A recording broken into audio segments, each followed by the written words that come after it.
Abdullajon chiqibdilar. Assalomu alaykum. Ey, Abdullajon. Qaynanang yaxshi ko'rar ekan. Hozir ovqat suzmoqchi. Abdullajon zarur ish bilan chiqdi. Xo'sh. Xullas, uyni sotmoqchi. Iye. Tushunmadim. Tinchlikmi Abdullajon? Oyimni zudlik bilan operatsiya qilishimiz kerak ekan. Shuning uchun uyni sotishga majburman. Uyingni sotsang birinchi qo'shninga ayt degan gap bor. Bo'ldi qo'shni. O'zimiz olamiz. Voy, uyi biz tashlab 2 qavatli quramiz-a? Ha, xudo xohlasa. Abdullajon qancha so'rayapsan? Bugun maklerlar kelib baholab ketishdi.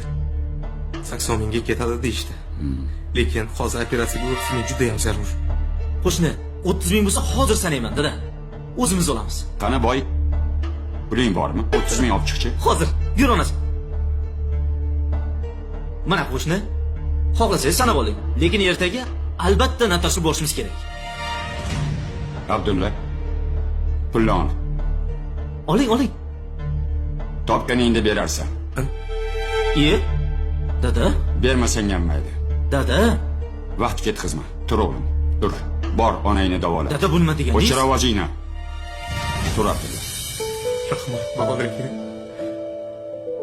O'zi qarz so'ramagan odamim qolmagandi. Dada bekor qildingiz shu ishni. Biz unga qarz beradigan qarindoshamizmi? Yo akasimanmi, yo ukasimanmi? Shartta uyni sotib olish kerak edi, bo'ldi. Qo'shnilaringiz siz jam mehribon bo'lib ketasiz-da, dada. O'chir ovozingni. Boyvachcha, onang olamdan o'tganda birinchi bo'lib bel bog'lab yonimda turgan yigit shu edi. Xotiningni dardi tutganda sen safarda eding. Boring kasal bo'lganda kasalxonaga mana shu qo'shni olib bordi. Ha kelin, sizga bu kichkinalik qilib qoldimi? Kammi? Sig'mayaptimi? Birovni kulfatidan manfaat topmoqchimisan? Jon qo'shning o'lim bilan olishib yotdi. Biror marta bir kosa ovqat olib chiqdilaringmi? Hol so'rab chiqdingmi?